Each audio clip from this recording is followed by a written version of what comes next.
Hello and welcome to episode 4 of Between the Lanes. I'm Ron Hershman, and my sidekick Ralph Thorne is not going to be on the show tonight because he's not feeling well, and I'm solo tonight, except I do have a special guest for everybody. So we're going to start the show with some race wins over the past weekend. In the North-South Series down at Concord, we had Timmy Bottoms winning the Dirt Late Model, Walker McNulty winning LMP, Cadillac, Robbie Deese, he won the NAS truck race, and Bobby B won the 4-inch stock car race. Then we had the Lee Watson Memorial Can-Am race down at Tri-State Raceway in Middletown, Ohio, and we raced Retro Angle Winder, which I won. Second was Richard T, and third was local Scott Hall.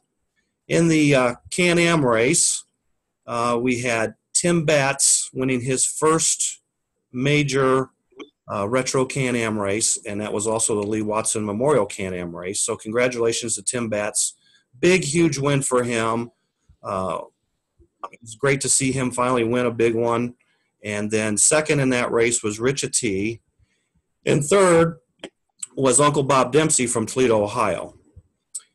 And then in the F1 race, it was Richard T winning, and second was Andy Quattromoni, another local, and Lonnie Batts was second in that race with Andy third, who's a local. And then in the GTP FNRS class, Terry Watson pulled off a stunning win over Lonnie Batts, and the racing in that race was very close. It was one lap difference between Terry and Lonnie, and all the racing was fairly close over the weekend. The only blowout was a Retro Angle Winder race. We had 20 Can-Ams, a dozen F1 cars, and 9 GTP cars. So it was a great time, and thanks to everyone at Tri-State Raceway for hosting the event, and put on a super good meal for us to eat all day long, and everyone had a great time. So before going on any further, I want to express our concerns for the safety of our slot racing friends down in Houston, Texas. I was told earlier today that PA Watson, Slot Cars of Katy, Slot Cars of Houston, the track is in okay shape, or okay, it's safe. Let's put it that way. So. But everybody else down in Houston, as far as we know, is safe, the slot racers. I know that last weekend at Dallas Slot Cars, a few of the Houston racers didn't make it up, which is understandable. And but there might have been a few from the Houston area that did make it. Anyway, they had a pretty good race down there, retro-wise, and your winner in all three classes was Junior Bailey, who swept all three events. A side note, they did some drag racing at Dallas Slot Cars this weekend and had 338 entries for the drag races. So it wasn't a complete washout in Texas or parts of Texas, but we want everybody in Houston to know that we're thinking of you and we want you to be safe. So we also had the Can-Am Clash in Elyria, Ohio this past weekend at the hallowed grounds of the old slot shop, which is now Haven Raceway, and Justin Porter and his father own and run the Haven. Eric Shirey was your winner in Can-Am with Willie Custer second and Bud Bartos third. Now, another shout out I want to give out this week is to Paul Cassins of the Old Weird Herald. Paul has put links up to this show from the YouTube site to his Old Weird Herald website as well as his Facebook pages. So thanks, many thanks to you, Paul Cassins, for getting us out there and letting more people know about the show. So, don't have any cleanups from last week, so we're good there. Another shout out would go to Kit Henry and Cap Henry. Kit's daughter had a baby this week, so now he is known as Grandpa Kit, and we will call Cap Uncle Cap. So congrats to the Henry family on the newborn birth of their sister and Kit's daughter. So, without any further ado, our special guest tonight is a multiple two-time USRA champion. He's an ISRA world champion. Everybody that's raced in the last 20 years or so knows the name Paul Gawronski. Welcome to the show, Paul. Hey, Ron, what's going on? Hey, not much. Paul's in California and I'm in Indiana, so. Yeah, thanks for having me on the show, and no problem. Nice to see you out there. Nice, good program you guys been doing. Thanks. You know, and one of the reasons Paul's on the show this week is we just had USRA Wing Car Nats a week or so ago, and he's getting ready to go to the ISRA Worlds in Italy in first week of October, right? Yeah, I leave at the end of September. On the 30th, I leave to get some practice. But yeah, the race starts the first week there. So the thrash is on. It's one thrash now to another thrash. So Paul raced wing cars, and I think it was the first time you've run wing cars at the USRA Nats. I know you've run some wing car races at Frank's in the past, but not nationals. So tell us a little bit about your first wing car national experience. Yeah. So actually on Frank's track, because it's not one of those newer fast tracks, it's more of a driver's king. And I thought, well, the guys are all coming to, Frank's track is near my home here, like 20 minutes, half an hour. So I thought, hey, if they're racing, and Bu's coming and all these guys, Gugu, a lot of my friends, I got to race. And so I thought I would run for sure on spray glue, because that's really not much different, on Frank's track than run almost like a Eurosport, a little bit more pumped up. But when they put the glue on the track, that's when it always gets a little awkward for me. I don't like when they touch the track. And so I ended up racing that stuff too. And so I got like 3 thirds. I had third like in 27 light, I think, and third in the box, and third in like the geezer, I think it was. Right. So it's really, I was doing really good. And then, they put that glue out and for the Group 7 stuff, and it got a little wild for me. And so I was wiping it up, and they're putting it down. I'm wiping it up, and they're putting it down. So it was just tough to be consistent out there with that. So. Well, it's hard to believe that you're a geezer, but I think 50 years or older is a geezer in USRA. That's what I thought on the way to the track that day. Me and Gugu were riding together. He stayed with me, and so I go, "Are you running on the geezer?" He goes, "I think I'm going to run for practice." I said, "Well, I'll run a few rounds." So we ended up running, and we took off. We were leading right away, and so I ended up having some troubles, and he kept going smooth, and he won by a lot, and so I ended up being third. But I didn't realize I don't feel like a geezer, but right. They had another name. They were calling it like the Senior Open. That was a little better. Sound a little better. Senior Open. So, but yeah, we ran that one, and I was just trying to have fun, and we had a good time. It was like 10 of us, so it was a good race. Right. So but yeah, wing cars aren't really my genre. Totally, I can do it, but it's hard on that when you need all that equipment and stuff. I just don't really have it. So. You've helped me a lot, and Gugu had stuff, and so I kind of, and Frank helped me, and so we just did the best we could, and I had a good time. So. Okay, so this was like the 47th annual USRA Wing Car Nats. So the first USRA Nats, 1971. So this was the 47th version of that event, and of course, over the years, the first year there was basically 2 classes. You had pro, semi-pro. And it was the same class of car, Group 7 cars, but they classified them by drivers. And then sometime in the 70s, I don't know the exact year, I'm thinking it was 77 maybe, they added amateur, which was 27s. And then in 79, they added what they called I forget what they call it, amateur.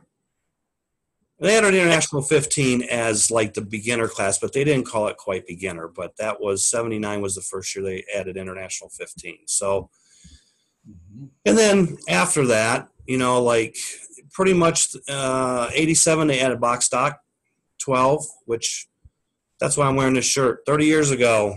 I was going to say, what's up with that shirt, man? 30 years ago. 1987 was the year of my first nationals win, and that was in the box stock 15 class. And last week John Miller talked about the 5,000 frames that he soldered together while he was at Pro Slot. Well, here's one of those 5,000 frames that John soldered together. So that's the car I won with. It's not the original body, but it's original chassis. I have the motor. It's sitting in a box back there where the car sits at, but that's it. So, I kind of restored that car. So,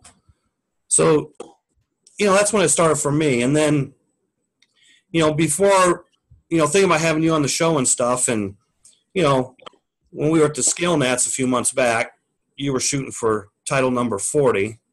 And that got me to thinking, like, okay, so how many guys have double-digit wins, national titles, 10 or more? So I got all the record books out, and I've kind of kept a list of national winners since 1980, because prior to 80, it's really sketchy to find information either online or anyone that has all the old magazines. And I've had people tell me, well, I'll let you know who won amateur in 1978.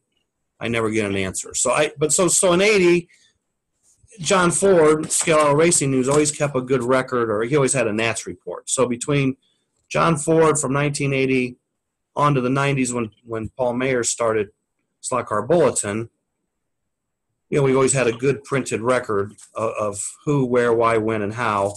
And then the internet, we've got everything from when the magazines quit publishing up until today with internet reports.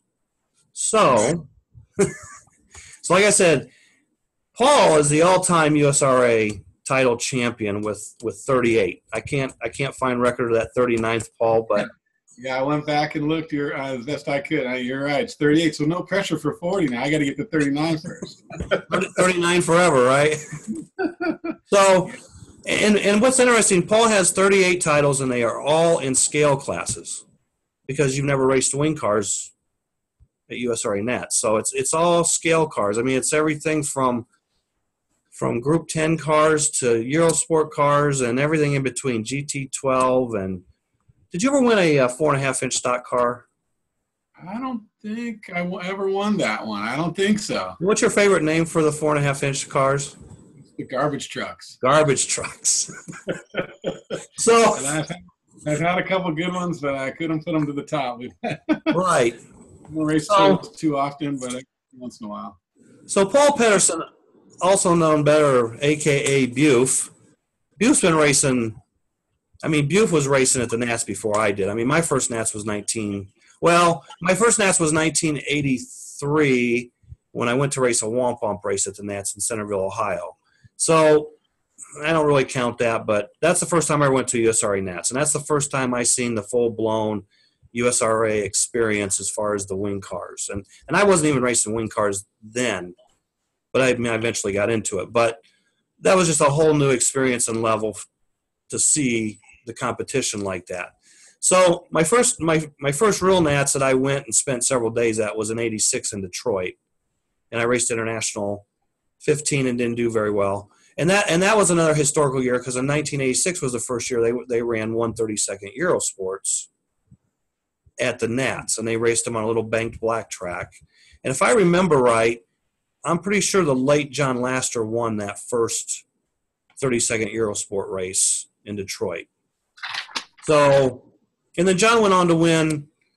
Went on to win a couple more Eurosport titles between 32nd and 24th, and then in 1992 at Zeppelin, John finally won the Group 7 national championship. Which, I mean, he had raced. I'm trying to think. He was racing in the 70s, and it took him until 92 to win his first ever national title, and that was a big popular win.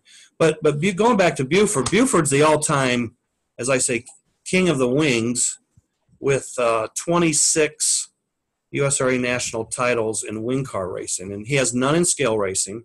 So you've got all these in scale, and he's got all these in wing. and what's interesting about Buffe is his wife Sherry. She actually had 3 titles before he won his first title. And if I remember right, I'm pretty sure it was either Buena Park is where he won his first Group 7 national championship, and it was either 2000 or 2001. I didn't look it up, but it was one of those 2 years, and he's been on a tear ever since. I think he Yeah. at one point had won 10 Group 7 national titles in a row. Wow. Or Yeah. I think last year. Maybe last year he was going for 10 and Brad Freisner won. But, yeah, Buf is definitely the king of wings. Yeah, he was rocking at Frank's track. I'll tell you, he can drive and build those cars amazing. So, well, and he's been around long enough. He's old school to know what it takes to run on the older, flatter tracks. So tune them and build them, and I knew he'd be tough. But my goal was to at one year. I think the Nats were at his raceway in 98. 98. Yep. And so in the Eurosport race, we had a really great race where he raced that. And so I won. He was second, went like 3 or 4 laps, and Paul Ciccarello was third. So we had the 3 Pauls at the top on the podium, and we had 2 Pauls taking pictures. Was Paul Myers and Paul Castens for the magazines. And so we had 5 Pauls on the podium. It was unbelievable. Yep. So my goal this year was in that Group 7 race. So I knew it was going to be tough, and you got to have a little bit of luck and blah blah. But I thought Paul Buf was going to be really tough, but if I could somehow run second to him, would be really cool because he ran second to me the time we raced Eurosports together out of Nats, and so that was kind of our thing. We don't race against each other too often, but when we do, it's always pretty special. And so, anyway, it didn't work out, but we definitely had some fun. So that's I good. think the 27 Light, I think I got third, and he won that one. So we almost did it there. So that was pretty cool. That was good. That was good. Yeah. And then second on the USRA list is Paul Gawronski, or not Paul Gawronski. Too many Pauls. You got me all messed up with 5 Pauls. But it was Paul Ciccarello, who's third on the all-time list at 22 titles. And his have come both in scale and wing. And you had some pretty good battles with Paul over the years in Eurosport and some of the stamp steel classes at the Nats, but mainly the Eurosport races. Yeah. Paul's a good friend and another great racer. It's funny, the 3 Pauls got all those USRA leading the top 3 in titles. That's pretty amazing. And I didn't notice that when I did the list because I just have Buf wrote down. But yeah, you're right. Paul is like between Paul, there's 86 titles between the 3 Pauls. That's pretty awesome. Yeah, that's amazing. Yeah, really, really, really cool. And the fourth on the list is Richard Kernut, who's kind of Buford's sidekick. He's got 17, all in wing. And then we go down to Greg Gilbert with 11. And you've had some pretty good dices with Greg over the years. Yeah, lots of good races with Greg. Wow, lots of them. And all his are in scale. And then you've got me with 11, and I've had titles both in scale and wing. And then we get to Gugu, who he has 10 between scale and wing. And then we got Duran, who's another guy that you used to battle with pretty early on down at Boynton Park several times, and he's got all his in scale. And of all those drivers, another interesting factoid, Gugu and I are the only 2 drivers out of all those to win one national championship in the last 4 decades, like the 80s, the 90s, the double O's, and now the teens, or whatever you want to call the decade we're in. So I mean, me and Gugu's been around a while, and we got the least amount to show for it, but that's still pretty impressive. Did you add Gugu's senior Open win? Yes. Yeah, because I had him in the books at 9, and then he won, and was like, oh, he makes it into the club. So not that there's a club, but so yeah. Tell us more. I mean, tell us when you started racing and where you started racing, because I mean, you've got a story that you need to tell.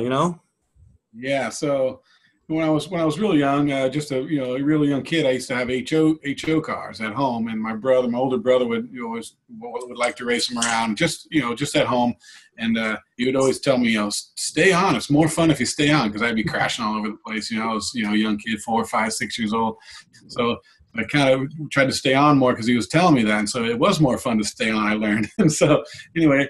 We raced HO cars just at home. We ended up getting a 4-lane track, and then after a while, we raced them with all my buddies. And I thought, man, I was doing really well. I didn't really know why. We weren't really working on the cars. We were just driving them. So I started doing really well. And so anyway, I didn't think much of it. And then years and years went by, and this track opened up down in South San Francisco, and my buddy called me and he goes, "Hey, there's a 124 scale slot car track, Slot Car Junction in South City, which you went to after that." And so my buddy called me and says, "You know those little cars you have under your Christmas tree?" He goes, "They got the big ones down there in South City. You got to see this place." I walked in there, and I hadn't raced a 124th car ever.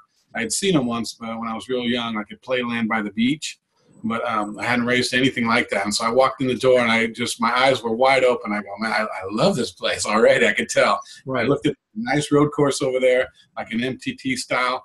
And I said, like, what do I need to get on that track? I knew right away. They had like a hill climb, but I wasn't really interested too much. And right. So the owners, Voltaire and Ramon, were real helpful at the time. And they're like, "Hey, you can get one of these starter kits, and you can, that's how." So that's kind of how I started racing. And I remember going in there, practicing for a week or two, and then we race on. There was like 4 heats, like 32 guys racing NASCARs on that road course. And so I remember the first few weeks, something major would happen to me. I'd be driving well, like the first time my motor got knocked out, and they said, "Don't you solder it in?" I said, "Solder it in? What's that?" So my car was right out of the starter kit. The motor was screwed in, and so it got knocked out really easy. And then so I got a soldering iron. I learned how to start working on them. So I knew I could drive right away. Somehow it came to me really easy to drive those Indy cars really well, but I had to learn how to work on them. And I have a good mechanical background, so it wasn't that hard to learn, but just somebody had to teach me what to do. And so the next week I came back, my motor was soldered in, and I'm flying around, and I hit really hard, and the body just rips off and through the body clips. And the guys go, "Well, don't you have reinforcement tape?" I go, "Well, what's that?" My body just flew off. And so by like the 3rd week, I started to win, and my car was staying together. And then they started saying, "Well, he's cheating. He's doing something to that." I didn't even know how to work on the cars. How could I be cheating? And so I thought that was pretty funny. But that's how I started racing. And then, the monthly series started to come there. NorCal IMCA, which you probably remember. Oh, yeah. Mike O'Donnell and, the late Mike Rocha, who passed away recently, which was sad. But Fred Hood, those guys were running that show, and they'd go to different tracks in the Bay Area, in our area, and they were coming to our track. And so the track owners told me, "Hey, you got to get some of these cars that they race together." So we built up a few cars, and I forgot what year they first came, but I started winning their races, and they were like, wow, hey, so I learned a lot from them, and I got to go travel, and that's how I started to getting good. And then we went to our first Nats. I think it was in Reseda. Was that 1993? 1993. So I went there with one car. So I want to race 124 the Eurosport. And so I went down there, and you were there, and a lot of big names were there. And me and Tracy Chin went together. And so we didn't know too much, but I knew I wanted to race those cars. I was getting pretty good at them. And so anyway, I think in my little quarterfinal, I had a little bank track going there, and I was blipping the bank on black, leading, and I was blipping the bank, trying to everything was being real cautious, and somehow I must have blipped at the right moment, and it hit like the seam, and it went up the bank and broke the guide off. And so next thing you know, I'm marshaling the main. And so you had a fantastic race that time, I remember. And so I think they used to tech the cars at the end. Yep. I think you won that race, but then they teched your car, and it was too wide. Yep. And so you changed tires and put one too many spacers. You told me later, and I couldn't believe it that it happened. So, and I think I forgot who won that race that year. Was it 1993? John won because Lassiter. He won that, didn't he? Yep. And see what was the interesting story was John Sucres, the famous 1960s racer. He had been racing HO cars. So Bob Lincoln, who owned the Wizard HO, he had contacted me about putting cars together for him and Sucres to run at the 93 Nats because no one had seen them in years. So I built a Eurosport car for John Sucres, and I built a Eurosport car for Felipe Dellespine, which that was his comeback, okay? So I built those 2 Eurosport cars, and I built Bob Lincoln a box stock car, and we won't even talk about that, but Sucres got there, he practiced, he was going to race, and at the last minute Kamara says, "I can't race," and he handed me the car back.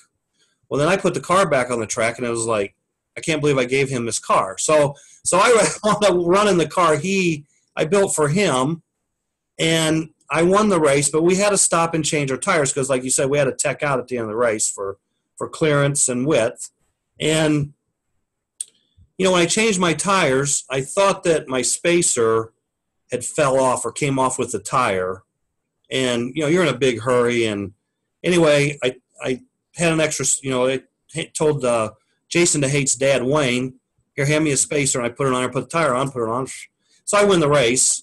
And at the end of the race, they teched them out, and I was 25 thousandths too wide. So handed the race to John Laster. I remember John Laster's like, I didn't win the race. You didn't beat me because of that spacer, But anyway, so I went from first to fifth, I think, with the penalty of 10%. I have the wall plaque here, and it's got the spacer taped on the plaque. It's like, that's what cost me first. So I want to go back because you mentioned Playland. Did you? Right. Okay, so you went there as a kid. Yeah, I have this real distant memories. I have the slot car track there. I remember just walking in. I was like barely tall enough to see over it, and so I think my brother maybe rented a car, and I watched. And I never even pulled the trigger. I don't think I was like too small or whatever. And I just have real distant memories of that place. But that was I've seen pictures. That was a huge, unbelievable place for slot cars. Wow. Right. And see, the beach, and it was a big amusement park there, famous, roller coaster and everything. It's all gone now. But yeah, because they had the first Purple Mile there that American built. It was like the prototype, and they had a yellow and an orange, and I don't remember off the top of my head, but I mean I've seen pictures. They had almost one of each American track in there, and it's famous. And that Purple Mile now is at Modelville Hobbies in Ashland, Massachusetts, and I've been out there twice and raced on that track. And I didn't know that you'd ever went to Playland, but if you were little, that's probably why it never came up. So. Yeah, right. It was really a long time ago. And that place wasn't there too long, I don't think. And so, like I said, it's all gone now. But that's great that Purple Mile is still up. I've seen the picture of that. That's amazing. Amazing, huge track. And so. Yeah, that was a really cool place right on the beach, and like I said, the roller coasters and everything back in the day. But that was a long time. Just before and like I said, I didn't race anything 124 scale until I went to South City, and like 91 or 2 is when they opened that place, and so 93 was my first Nats, and so we crashed out of that thing, and so I learned something big every year, like. Don't race just one class, even if that's your favorite class, and you race more because you're traveling somewhere, you're bringing your stuff. So every year I learned something big as I went to nationals. And so the next year, I think in 1994, would we go to where was that? Was that in the Atlanta or something over there? Atlanta, in the hotel. Yeah, and that's when me and you started racing together, and you were helping me. You were showing me stuff and building us new cars, and so. That was the year that we raced. So I won the 132nd Eurosport. I TQ'd and won. It was my first national win. It was a really important, fun race for me. And you built that car, and there it is. That was the infamous limo. And so, show that. Can you see the tires were almost sticking out of the back of the body? Look at it when they tried to tech that car, looking down. They said, if we can. Yeah, see. The rule said that the car had to be covered, the chassis had to be covered by the body, and well, it was. And you built that car. That was like a 1/24th car. Yep. You just narrowed by slicing the pans or changing the pans. And so I remember Jason DeHate and me were testing those cars for you before that race, and you're like, "Hey, Jason, which one you want to run?" And he chose the one you had won with before, which was a standard length. Right. And he goes, "I'm running this one." I'm like, "Okay, I'll run the limo." And I TQ'd and won that race, and I was going away too. I was driving around people. That thing was amazing. Yeah, history and controversy was made because I was building the car and for the Nats, and I thought, well, a longer car's got to be way better than a shorter car, especially for 32nd Eurosports. So I'm like, clear body, laid it over the center section, and I'm like. Yeah, that'll fit under there, barely, but I got to make pans for it. So I just got some brass strip, made me a set of pans, and made it all fit under the body, and took it down there. And I remember taking it over to Tech and Gugu looking down and going, not 1/32nd scale. Yeah, I remember. But the rule said as long as you couldn't see, the rear axle or any of the chassis out of the back. Yeah. And then we dominated the next 3 years with limo cars because we went to Lugnut the following year and and Tracy won. We were 1, 2, 3, me, you, and Tracy. And then the final year of the limos was 96 in Chicago, and Jason DeHate won with a car Chris Barnes built, which Chris still has that car. So, and I'm sure Tracy has his car. And then actually, when I was digging through the vault to find the limo, I found the limo car that I raced in 95 at Lugnut, because I didn't race in 96. So, okay. yep, I had that. I found that car. So, and that was a JK kit. So, yeah, that was that first year of those was amazing. That was my first national win. It really got me into it. And I remember Gugu looking at that car saying, "This is not scale." And so we said, by the rules, it is. And so after a few years, they changed the rules, and which rightly so put a limit on the length of those cars, which is still in place, I think, now. And so yes, kind of we use the same rules as ISRA does now, but really that guide to axle length hasn't changed. And we finally put that rule in, and it needed it because look, right. People were trying everything. So if I remember right, like you said, 93 was the first year you came to the Nats, and we kind of hit it off a little bit, and then I went back out to Slot Car Junction for the Parma Challenge Cup race that they had, and I think that was in November of 93, or maybe it was February of 94. I know it was winter time out there. It was still warm, but I mean, it was winter time. Well, it was Super Bowl time, because I'd never forget Tracy's, FU Dallas t-shirt. Because you guys, it was probably playoff time, so it was probably January. And prior to that, we had talked about putting you on Team Parma.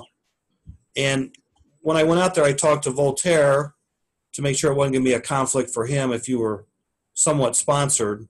And he didn't have a problem. I mean, he was real cooperative. And so then I remember I sent you this car, the famous gold car. Oh, yeah. Which, that was one of my favorite Eurosport cars. My goodness, yeah. Which you probably can't tell, but it's gold-plated. And Bob Folka built this car. He built it for me, and then I wasn't racing Eurosport, so I thought, I'm going to send it to Paul. And I think you won like 11 or 14 races in a row with that car. Yeah, we had our NorCal IMCA series that I spoke about, and we were traveling different tracks in our area. And I took that car. I think it was almost like, I think it was undefeated. I won so many times with that car. Right. It was awesome. And so then I think we started. I think that was when you were with Parma. Of course, we run that Parma car, and so then.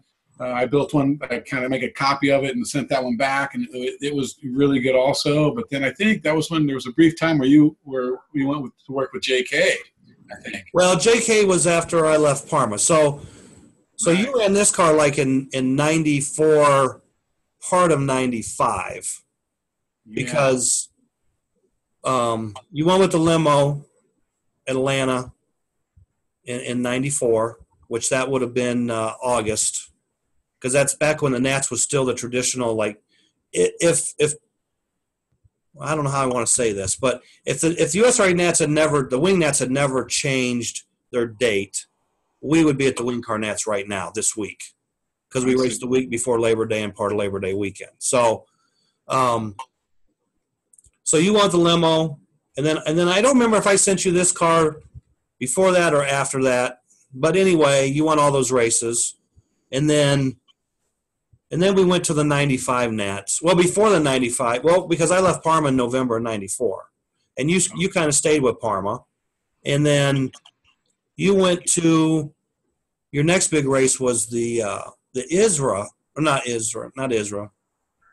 The Casra Nats at Lugnut in June or July of 95. It was the month before the USRA Nats at Lugnut. Right. Like you dominated big time there. Yeah, and that's those are the Casra Nats, which is I always count the USRA wins, but I won a bunch of those Nats also. But I went there to try to warm up on that track so that we came back for the USRA Nats in '95. I think that year was, and what a huge, awesome place that was to race.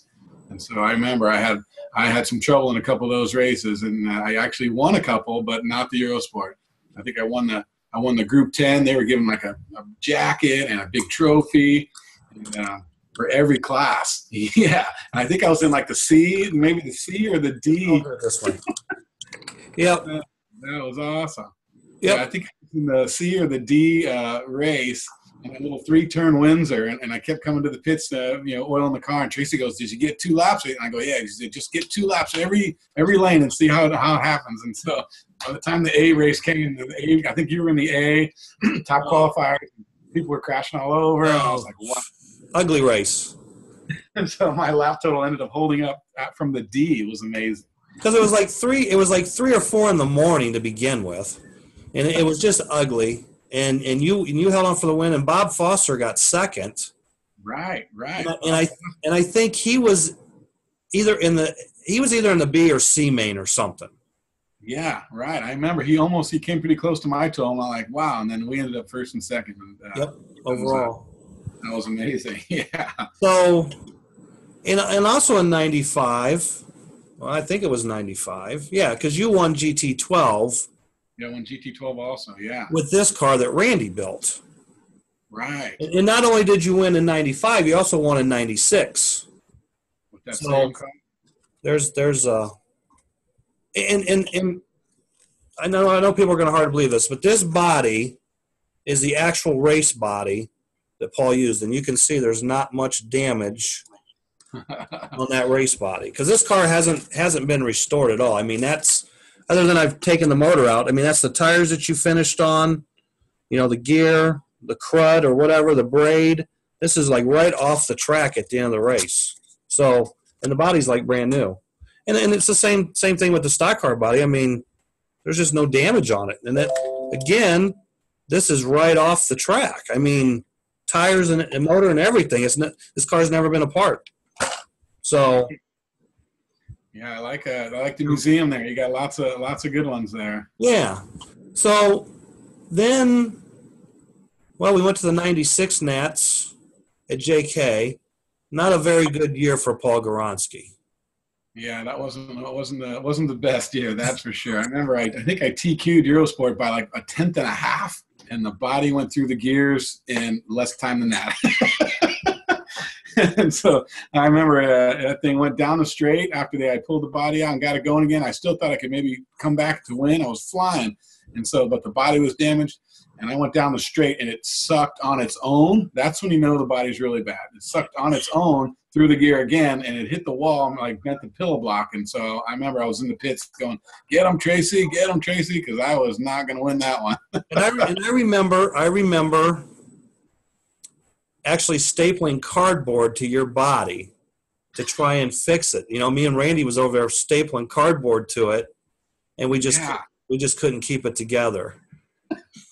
Yeah, it finally was so bad. I remember I stayed off until I wanted to be on the power as Tracy won that race, and so I put the car out and went really slow, like the last 10 seconds, just staying out of the way. But I wanted to be on the power while Tracy was winning. That was really special for him, I think. Yeah, that was his first. Yeah, because I had been winning a lot of our local races and beating him and a lot of guys in Eurosport, and I hadn't quite won the 124th Euro. I remember thinking it was like Dale Earnhardt hadn't won the Daytona. And I was like, I gotta win one of those. Look at that.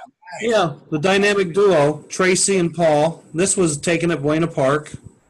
I'm going to say 96, 97, but yeah, maybe. I mean, you two were the ultimate team. I mean, you were like the dynamic duo, and yeah.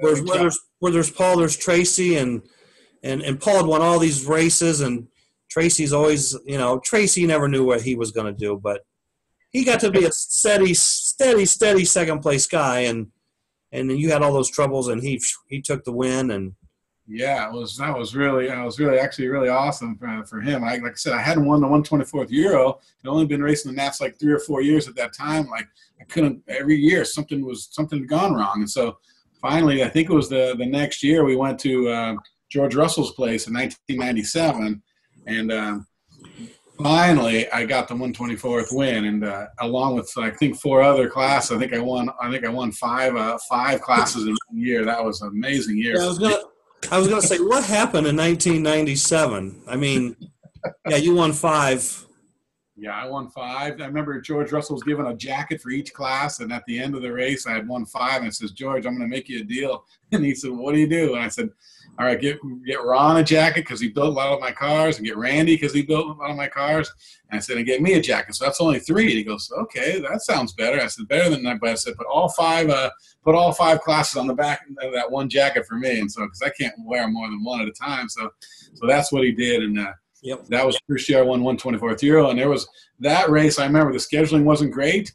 And that I think that race went off at like 4 or 5 in the morning. It was unbelievable. Well, that was the first time we had a track call for the sun coming up, because the sun came up in the one window, and I believe it was the Group 10 race. It was the Group 10 race, and the sun shined right in the driver's eyes at like 7 or 8 in the morning during that race.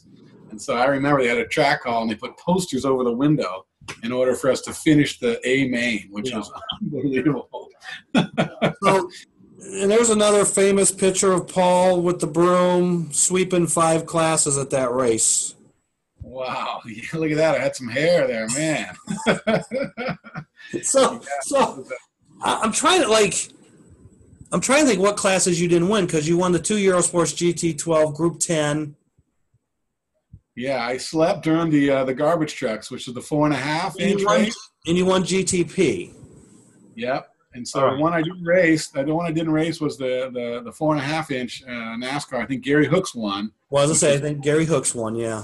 Claim to fame, that was awesome. And so I went to sleep during that because we weren't getting much sleep. It was really tough. And so I slept through that one. And I remember one funny part, too, about that 124th Euro. I was trying to win that race, and there was I got to red, the longest, toughest lane. I was like in the lead. And so I was trying to keep, just you're going to lose laps on red. That's how it is. And so I knew that. So I'm going and going. And there was a track call. And when the power came on, like halfway through the heat of the main on red, my car didn't move. And so I'm like, I looked down, my controller, it's hooked up correctly. I pull the trigger like halfway, it doesn't move. I'm like, track. And they're like, what's the track call? I go, like, well, red ain't working. Something's wrong. So they check the power. Well, it's working. It must be you or your car.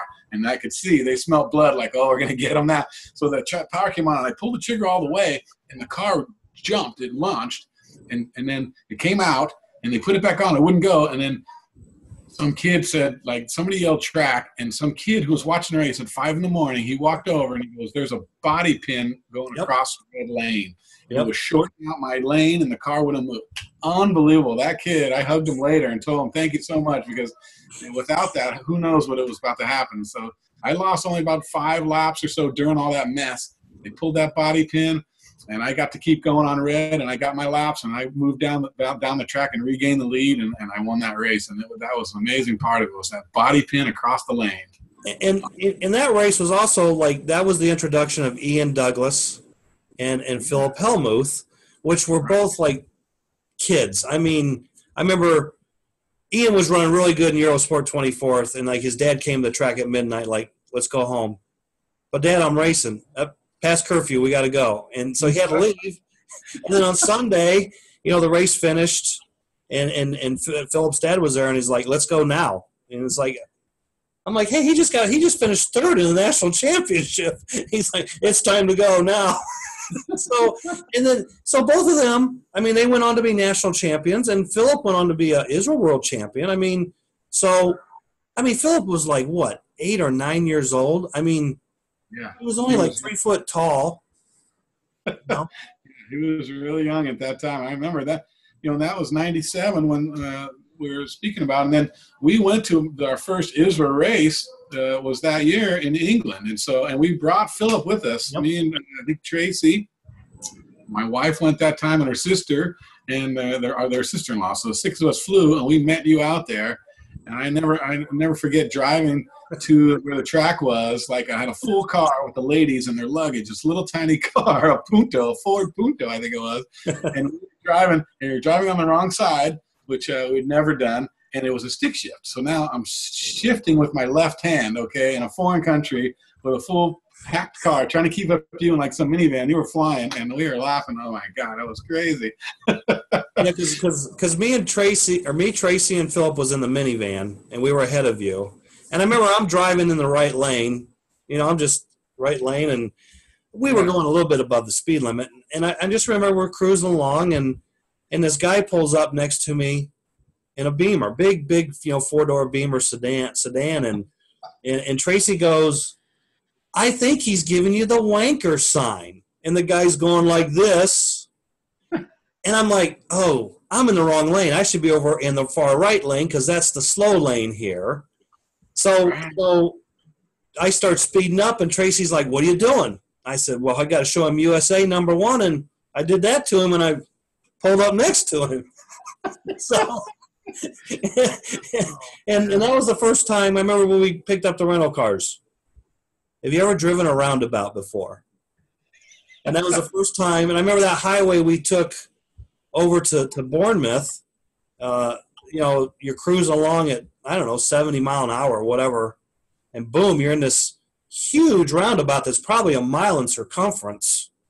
Wow. And then we went on the, 2-lane road. And what's funny is not too long ago, I looked up that hotel we stayed at that was supposedly they had the pub, which was supposedly during World War II. That was like the air station, and they landed planes out back and everything. And that really was not an airport back there, but it was a good story he told us that night. But that bar is still there. They've completely redid it because remember it was really crappy I remember I said, "You guys need to paint the walls," and they had all these drawings on the wall, but it was actually like maps and stuff from World War II of bombing runs and coordinates and stuff. And yeah, wow, yeah, that was a memorable race too. When we finally got to where the race was, Southampton, right? That's where the Titanic had sailed from. Yep. And they had a big shopping mall there, and they put the track up on the second level.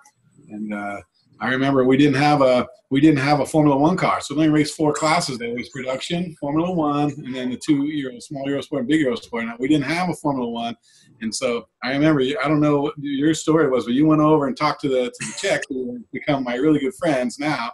But back then, we didn't know them too well, and so I'd met them, at Jerry's place we raced that year. Also, Jerry had his own little worlds, I think, and that's when. They came over, Yaroslav and Vladimir Horky, those guys came over. And but anyway, we raced them there, and I did good. But then we went to your real worlds, ISRA worlds, that year. We didn't have a Formula One car, so then you went over and talked to them or something. Well, yeah, and the funny thing was in 96, like June of 96, or June or July of 96, Coeford had a world championship at Coeford Raceway up in Chicago, and they raced all the wing classes, and then they raced 24th Eurosport on the King track. And that was the same week that Jerry was having a warm-up race for the USRA Nats, which was going to be a month after that World's race. And they were also running, it would have been, I guess, the Casra Nats at Jerry's that week. Because I think it went Casra Nats into Nats warm-up week and then Coeford's Worlds. So we were racing at Jerry's, and I was planning on racing at the Worlds on the King track. And it was pretty obvious once we seen the chassis the Czechs had that we weren't even going to be in contention. So I went up to the showcase, and Jerry had the chassis in there. I said, "Jerry, I want to buy a chassis." He goes, "I can't sell you a chassis." I'm like, "What?" He goes, "Nope, I can't sell you one of those chassis." I'm like, "Why not?" And he goes, "Well, you're going to go race those guys with it, and they don't want that." And I'm like, so I went over to Kokomo George I said, "George, here's $100. Go over and get one of them chassis." So, George goes over there. You remember Kokomo George, bib overalls and everything. Right. "Hey, JK, give me one of them and one of them and one of them. Give me one of them chassis." George spent $800 with him, So George gets the chassis, comes over and goes, "Here." So we went back to the hotel room, and we shaked and baked the car. And we went over to Coeford's the next morning because we raced something at Jerry's on Friday. And then, like I said, me and Randy went to the hotel. We shake and baked the car. We got up, went to Stewart's, put the car on the track. I didn't have them guys were running like 19 turn 24 motors in their Eurosport cars. It was but it was obvious they couldn't get around red. They were fast in the center, but they were out to lunch on the gutters because they were running like 2 9s on orange. So I don't remember what my wind of my motor was, but I had a motor. We put it in. If I remember right, they qualified like 2 9, and I think I qualified 3 4. So we had enough for 2 semis, and I won my semi. And then in the main, like Horky was in there, and Michael, Gugu, Horky, Recheck.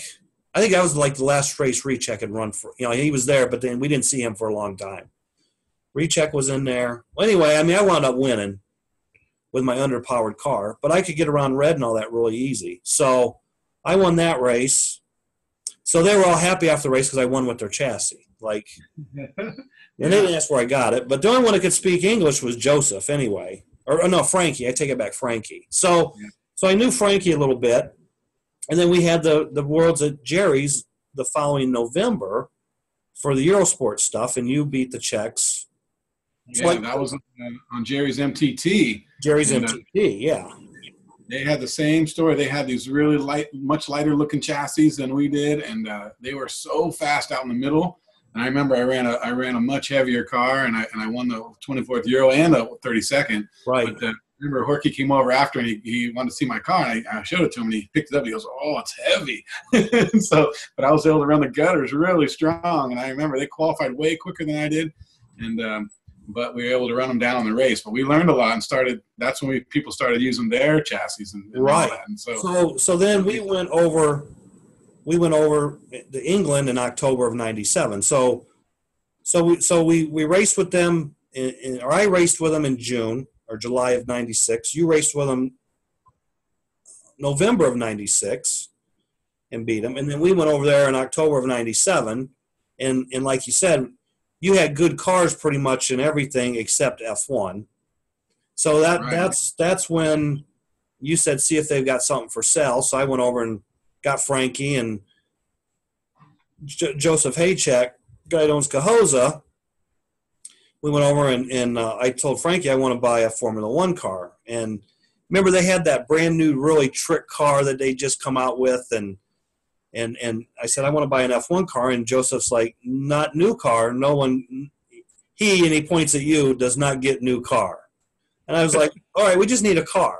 I will sell you last year's car. So he sold us last year's car, and it was way better than what you had. Yeah. And anyway, I don't remember who TQ'd. I don't think it was us. But you wound up, just smoking them in the race with the old car. And in their defense, really, Horky and Raychick they were quicker. And so we were in the main, and me and James Cleve were duking it out for like third. I'm like, all right, I'm doing good. I'm trying to stay in touch with the leaders. Those guys are really fast. And sure enough, one of them, I forget, the tires went down and they had to go change. You got to change under green, so you're losing tons of them. And then the other one, either Vladimir or Raycheck, he hit something and the whole body ripped the whole front off, and he had to go fix that under green. Suddenly, me and James Cleve were on the same lap, leading that thing late, like in the 7th or whatever heat it was. And so those guys are struggling trying to catch us. And so one came back with big tires, and he couldn't keep up anymore. And then the other one, he fixed the body, was too late. Right. So I remember I ran down James Cleve in front of his whole home crowd there with that car right there, and I won, and I got my first ISRA win with their backup car, which I thought was amazing. Yeah. And that was a really big race for me. I thought really cool how we got them with their own car, but we became really good friends. I've become really good friends with a lot of guys around the world, and especially the Czechs. They've been really nice to me, and they've helped me out and give me stuff, and we really help each other. It's really cool. Okay, so you said that was your first ISRA win, but was that really your first ISRA win? I don't know. Oh yeah, wow, there you go. So in the same event, that back in those days, the production race, which is now a team race, which I have some good stories about, but back then it was a individual race, which was great. And so you get your handout motor and stuff, kind of similar to what they do now, but you'd run individual. And so that race, we watched as, there's 100 people. We qualified really good, and we were watching the other heats go, and there was no move-ups, just all mains in that class. And so we were watching it, and everybody who was running really fast, their motor brushes were burning up from these handout motors. And I'm not real smart with that stuff, and you were like, hey, man, we got to do something. I'm like, yeah, our motor's going to go just like that. And so what are we going to do? So we started reading the rules, remember? And so it says that you could change your motor, but you like had to announce, or you had to announce that you were going to change. I don't know. There was some technicality in there. So anyway, the race went off, and maybe you remember, like I do, but we were doing really good, and Dyson for the lead. After some guys were going out with motor brushes, and so we had a plan. And maybe you can tell them the plan we had. Well, the plan was every driver got 2 motors. And the motors were RJR Group 12 motors, and they had, the world's worst motor brushes that you could ever have. And you couldn't change your brushes, you couldn't change the springs, but the brushes were the problem. And the other problem with that was that's when RJR had come out with their first roll-informed commutator, which wasn't very good. And if the brushes lived, usually the commutator popped on the motor. But basically what would happen after 2 or 3 heats, everybody's motors would slow down 2-3 tenths from what they had run at their best. So I told Paul, I said, well, let's run both motors in practice, and we're going to put the fastest motor in the car. And if that motor then slows down 4 tenths, the second motor is going to be as fast or a little bit faster than that and everybody else on the track. So we'll just swap motors at the halfway point, and we'll just be one kind of same speed the whole race. So you started the race, and I think our original plan was we were going to change after the 4th heat. But the motor didn't really slow down that much. So you were like, it's not really slowing down. I said, okay, just keep running it because, hey, if it would have run fast the whole race, we would have never changed it. But I'm thinking halfway through the 5th heat, you were like, hey, I think we need to change this motor. It's slowing down. And I went over and looked at the timer. It's like, yeah, it's slowing down. So it was like the perfect thing because we only had a minute to change lanes and change the motor, change the sticker. Yeah, back then they let you work on those cars, the production cars, in between lanes. It was only 1 minute. So I told you because you had the track and the driver's panel, and then you had that barricade between the drivers and the pit area. And we were pitted. Our table was right kind of behind red lane hookup. And I remember telling you, like, stop the car at the end of the straightaway because I had Philip standing there to grab the car and hand it to me. So as luck had it, the power ran out right as you were at the end of the straightaway. Philip picked up that car, handed it to me. I sat down, pulled the body, changed the motor, put it on. And I remember we had told them we were going to change motors. Like, we're changing motors. And I think they thought, okay, because you're not going to get it done in a minute anyway. So the car was on the track when the power came on, and off you went. And after the race was over, the protests were flying. And, if they came over, I remember Jeff. What was Jeff's last name? The guy that hosted the race. Oh, you mean, Fuller or something? I forgot. No, not Fuller. I forgot his last name. Jeff Summers. Summers, yeah. Jeff Summers. So Jeff comes over and he's like real confident, real like confidential. He's like, did you change motors? And I said, yeah, I told you I was changing motors. Okay, no problem. So he went over and they had a little meeting and what did we argue, 15 minutes or something? Anyway, we got disqualified. And James Cleve wound up winning, and there's James's winning car. Paul probably didn't want to look at this car, but James was a Fast Ones team guy at the time, so it just worked out. You didn't win, but he got – and I think that was his first ISRA World Championship. Yeah, probably, because that was pretty early on, 1997. So, yeah, I won that race, and then they go to the race jury. And I've been to the race jury since then a few times, and it's gone well a few times and not so well. I remember they in the race jury meeting, they said, hey, Paul, like, we want to tell you a couple things. And they go, first of all, that was brilliant pit work. And second of all, you've been disqualified. And it wasn't 10 laps or, 10% of your laps. Or, it was, I got last place. Yeah. Thanks a lot. So that was amazing. And so, yeah, that could have been my first ISRA win that time. And then we won the F1, which was fantastic. I still have that trophy. I want to show you. Okay. That's one of my favorite trophies, actually. Oh, yeah, I forgot. F1 car on the plaque. And that thing is awesome. So that's still one of my favorite trophies. You get plaques and cups or whatever, but that thing I thought was very unique and really one of my all-time favorite trophies. So That was really a cool race. So Paul got the cool trophy and I got the cool car, but I'd rather have the trophy, but you want to trade? Yeah, no, well, nah. And so, but yeah, that's how we started going to ISRA. And I didn't go every year after that. Was a big commitment. And I had my old job. I couldn't just leave for 2 weeks any time randomly like that. And so I skipped a few ISRA races. I think we went back in '99 to Canada. Yep.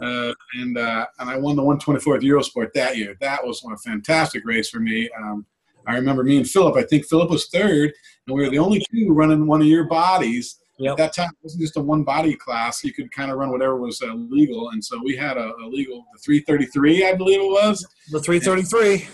Yeah, a big, long body, and then everybody else had the other choice, whatever it was. And so they couldn't believe. I remember lapping Horky in the main, and he was letting me by, just shaking his head, laughing. He said, "Go, Paul, go, Paul." And I was just smoking around that big old 333. That was a good race for me. Yeah, because the other body was an easy slot body. Okay. And I don't remember if it was I think it was the K8 Porsche. Yeah, something like that. It was a lot shorter, I remember. I got pictures of it and stuff, but yeah, that was a real memorable race for me. ISRA Worlds are really tough to win. I've only won 4 of them without getting disqualified. But those races are really tough to win. And so that was one of them, that F1, then that the 124th Euro in Canada was fantastic. Yeah, I've gotten a lot of seconds, a lot of runner-ups in a lot of their classes, but to win those is tough. I've only won 4, and I think that was 2 of them. And then I won in Italy also. I think 2006, I won the 124th Eurosport in that one also. And that year I won the production race. And that leads me to a great story about the production team race. It turned into the team race production. And so me and Tracy Chin in 2006, we were partners. And it was kind of a last-minute decision to go there. And so it was on an MTT-style track, which was really big and just kind of like our old home track. I thought Tracy would be pretty good on that. And so at that high level, though, I thought, man, it'll be tough to win. So I said, Tracy, what I want you to do is I built the car. I got it all dialed in. I said, we were running an 8-tooth pinion, I think, on those handout motors on that big track. And a lot of the times, I think, we're running 7s. And so, but I told him, just stay on, and we'll hope for like a top 10. Maybe we can come in 5th or, do well like that. And so that production race went off. And a lot of a couple of real fast Italian teams in their home country, they lost the motor brushes for some reason. And so maybe they're gearing or whatever it was. And so they were a little faster than us. And anyway, Tracy did a great job. I remember staying on. And so I got the car. I did the gutter lanes, I think. And so, when I got the car, we were like duking it out for the lead with like Christer Helgeson and something like that. And I was going down the MTT where the fast lanes were, purple and black. And I finished down in those lanes down there, and we won the production team race. And so it was fantastic. One of Tracy's, you can ask him, one of his best races ever, because he stayed on so well. And then I put down some fast laps, and any times I had trouble, he kind of gave us that one. But we won that race. And since then, this is a funny part of my story. Since then, Tracy's really proud to tell you that he won the World Championships with me. And since then, this was our car, by the way. Me and Tracy, we won the World Championship with the production team car. And so since then, I've been with a lot of multi-time Israel world champions and could not duplicate the feat. I raced with Paulo Trujillo in 2008, and I think we might have came in 3rd. I'm not positive. And then 2010, we were in Chicago, and I raced with Paul Ciccarello. Right. And I raced with Ciccarello and a team partner, and we kind of struggled with that car, and we didn't do too well. I think Greg Gilbert and Jonathan won that race. Yes. That was really good for them. So that was 2010. And then 2011, we went to Brazil, and I raced with Vladimir Horky, one of my good friends. And so that was the first time we ever raced together. And I thought, wow, we're gonna lay it down. I remember at the halfway point of that race in Brazil, I ran the first 4 lanes, and so I had like a 1-lap lead or something. And I gave the car over to Horky. I'm like, we're in good shape. It's gonna be tough. And anyway, we had to change tires, and Paulo Trujillo and Michael Landry, I don't know if they did not change tires, something like that, but we ended up second. And so couldn't duplicate the Paul and Tracy win. And then 2012 in Sweden, I raced with a local guy, Christer Helgeson. He had won that race once with Brian Saunders, the team race one year. I wasn't there. And but anyway, I did the most laps for any guy for 4 lanes. that year in 2012 in Sweden. But when he ran, he broke the gear. We had trouble, blah, blah. We didn't do well. So, and then I think in 2013 was when I started racing with Antonin Wojtek, who's now been my partner a lot of times since then. And so we haven't won together either. I think we've gotten a third. Was maybe our best. We've had trouble each year in that production team race, something weird, or we just haven't had the right luck. And so, but in 2015, I raced with Joseph Korek, and so I ran that in the Czech Republic, and so me and him came in fifth. So anyway, since me and Tracy won in Italy 2006, I've had all these fantastic drivers with me. I'm honored to be their partner, and we've had great teams, and we just can't get it over the edge. So I'm looking forward to this year. Me and Tonda, Antonin, are going to be partners again in Italy, and so it's kind of an Italy reunion. Maybe we'll have some mojo working for us. And Tonda's one of their best drivers at this time, the whole time, really. So well, remember when we went to England in '97? I mean, he was just a little kid too. Yeah. And then Paulo Trujillo. I mean, I raced against him in, I guess, 1988 or 89 in Chicago when J.P. Van Rossum was putting on the Worlds races there, the IMCA Worlds. And wow. Trujillo was there. I don't know if he was – I don't remember exactly which year. I could look it up. But, I mean, one year he was definitely there, And, he was racing a long time before I started for sure. So, yeah, he's a little older than us, but he'll be there also in Italy. They're looking forward to us all coming over back to their homeland, so we'll see. Well, see, it's funny because before the Czechs started dominating Eurosport racing, it was the Italians that dominated. And I remember when they came here in the late 80s, Maresca and Trujillo. Trujillo was like the worst driver. There was Rudy Loso, Trujillo, and Capra. Capra and Sergio, they were the best. I mean, they were like unbelievable.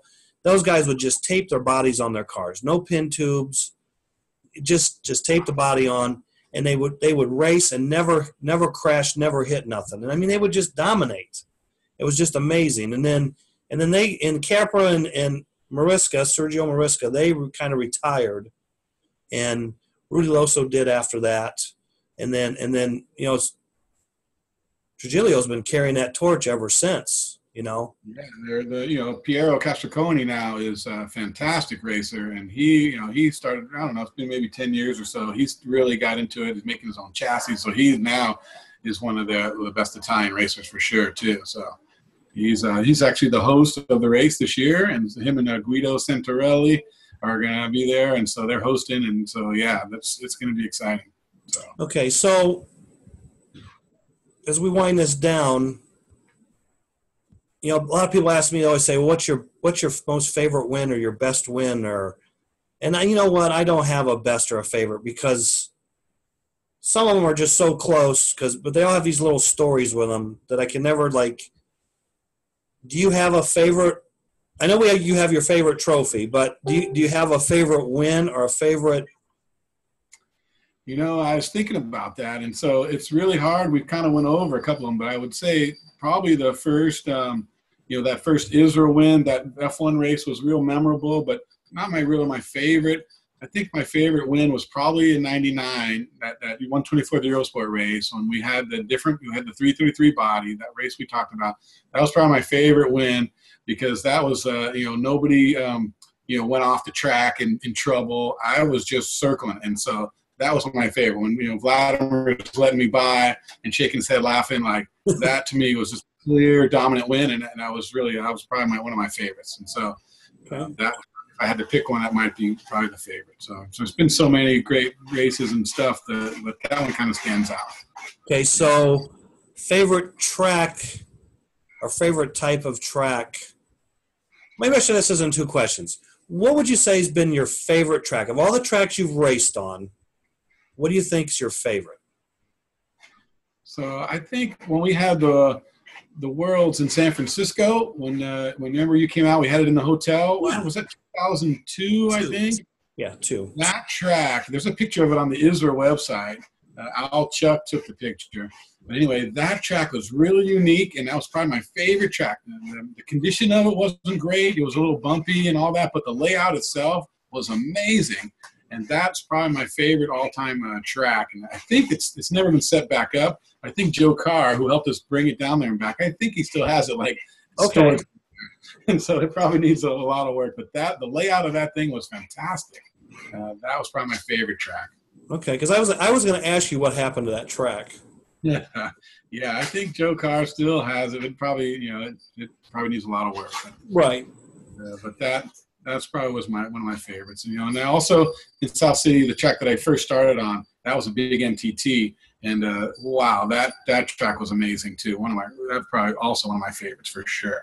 Okay, favorite race. Like, you've been to a zillion big races, even if you won or lost. I mean, yeah. I think, definitely some of the ISRA races, the way they put on that show and the way they organize that event with that many drivers and the camaraderie we've built up in the pits and people doing like having little drinks after the races and some of the dinners we've gone to and having everything right there. Like, I think in the Czech Republic, that one we went to in 2015 was so well organized and everything. That was probably one of the best races being put on.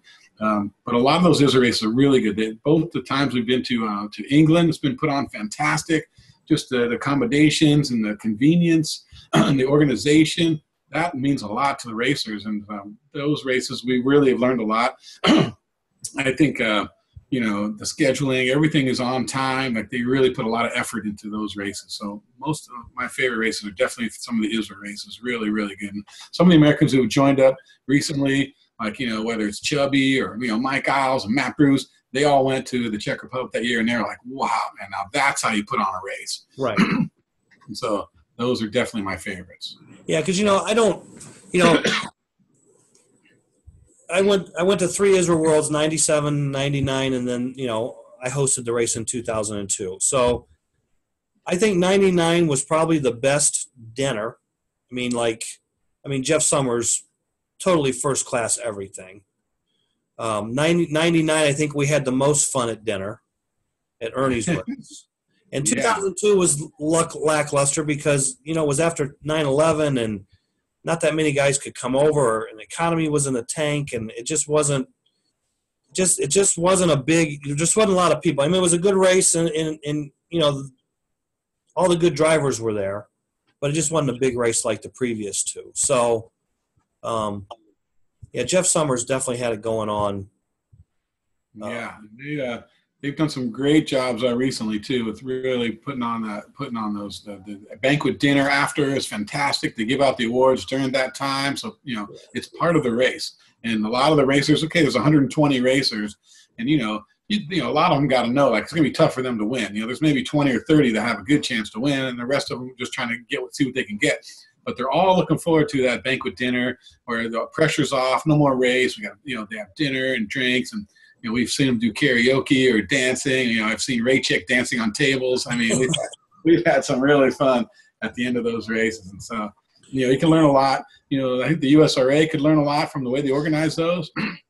I think the reason you get 120 drivers a lot of the time is because they have the point system, and it gives you a ranking number. Right. And they carry it over for 3 years, and if you don't race in 3 years, your points drop off.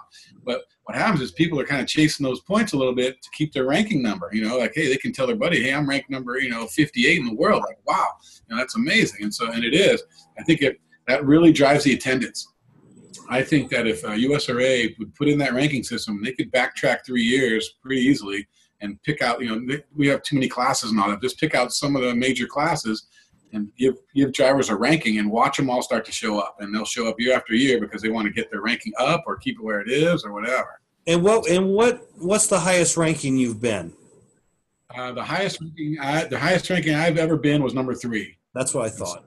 Yeah, I was number 3, and I've been in the top 10 pretty much anytime like I said, if you drop off though, like if you don't race for 3 years, you're gonna lose your points. And I've done that before too. Like the year in 2006 when I won 2 races, I was ranked number 268.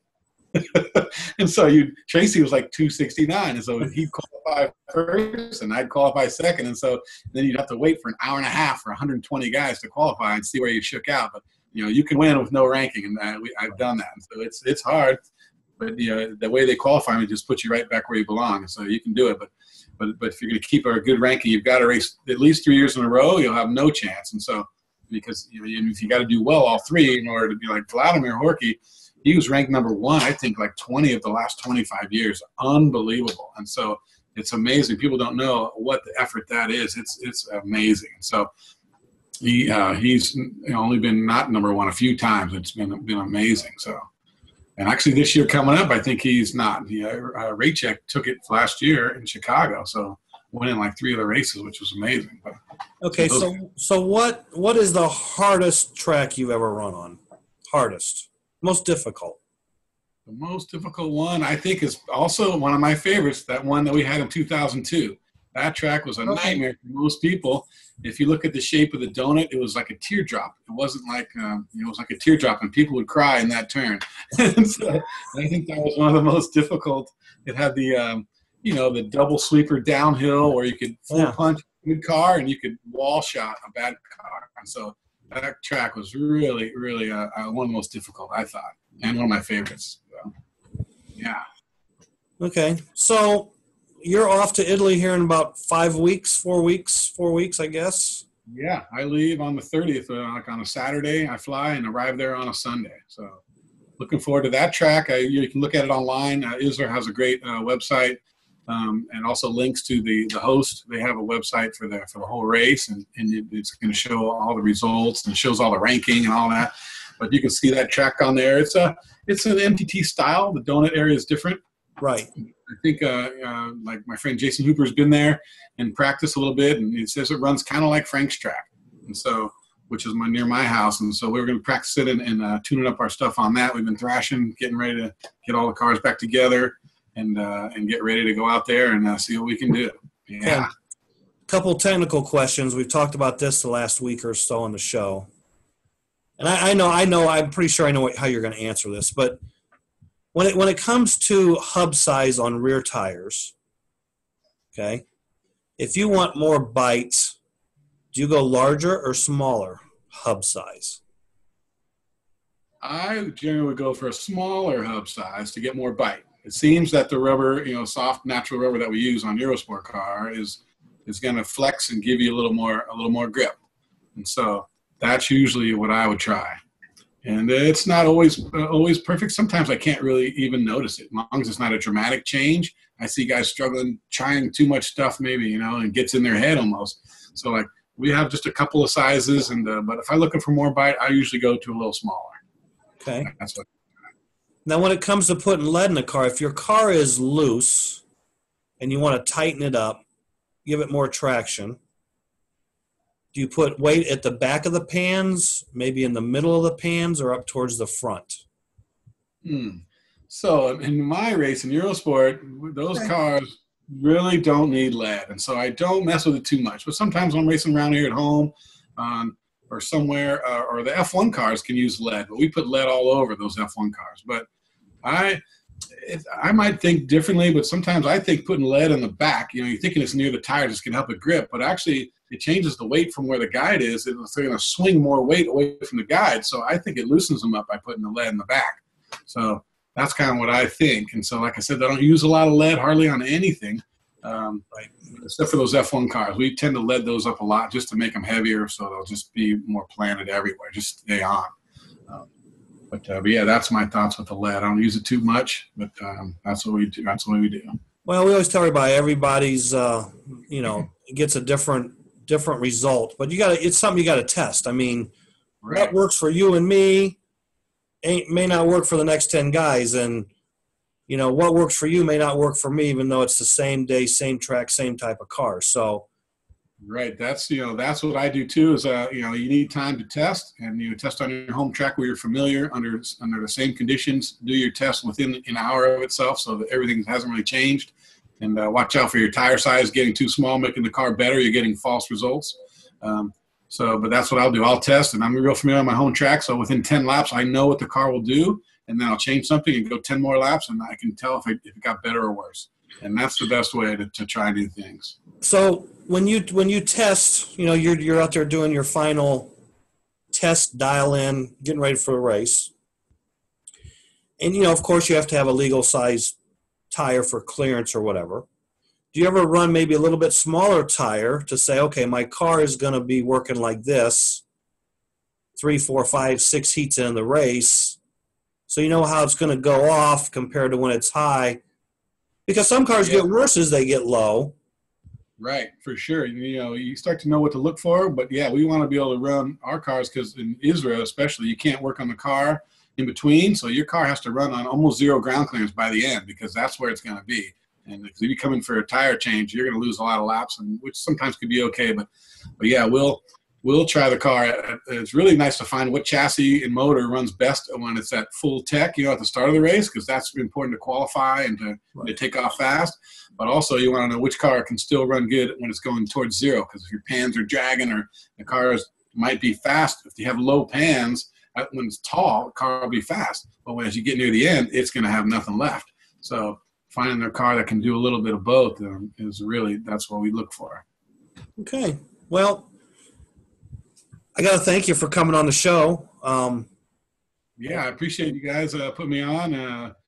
Too bad Ralph wasn't there tonight. We miss him. So I said, I'm sitting there and I'm missing Ralph because Ralph's usually the guy that asks the questions, But yeah, so I don't know if I did a good job at this or not. I don't think I did a good job, but we'll see what everybody says. But so, like I told him earlier, I said there's going to be times I may have to miss the show for maybe I'll be sick or something comes up. But as we say, the show must go on, and he's go on. That's right. I don't say he's upset, but he didn't want to miss the show. So we miss you, Ralph, and he'll be back next week on Between the Lanes. And at the end of the show every week, we pick a secret word for people to post, and that's my job. But this week, I want you, Paul, to give us the secret word. Okay, so like a secret word of the week. Okay, the secret word. Since I'm preparing for the big race, we're going to just be. Oh, he froze up. Are you there? Well, he's froze up. I don't know what happened, but I think he was going to say ISRA. So this week's special word, secret word, is ISRA, and we will see you next Wednesday at 8 o'clock, and Ralph will be back. Everybody have a good, safe holiday weekend. It's Labor Day. Oh, I hear him back. Did you pick? Okay, there we go. Did you pick ISRA? Yeah, I picked ISRA. So I'm preparing for the big race. So that's the word, and throw that on there and see what we get. So. Okay. So yeah, I was just telling everybody have a safe weekend. It's holiday weekend, Labor Day weekend. No races really that I know of going on. But what's coming up? September 9th, Legends Race, Mid-America Raceway, Naperville, Illinois, and then we've got the Retro Summit Race at Mark's Model World, September 16th, Canton, Ohio. And then first weekend of October, first week is ISRA Worlds. And we're trying to maybe have some live reports from that. I got a couple of guys that said they might call in, or we might have them on as a special guest from there live and get some reports. And then that also the first weekend of October is the 11th annual Sano Retro Race at Chicagoland Raceway. And maybe before that race, we'll have Mike Swiss on the show and talk to him about that. So nice. But Paul, nice. Well, that's cool. And yeah, thanks for having me on. And if Ralph needs to get to me sometime, we can put me on here another time someday. Yeah, you never know. Yeah. Come out and do it again. Well, hopefully you're going to come back from Italy and be 6-time or 5-time or something world champion. So we'll get you back on. All right. Everybody have a great week. We'll see you later. Thanks.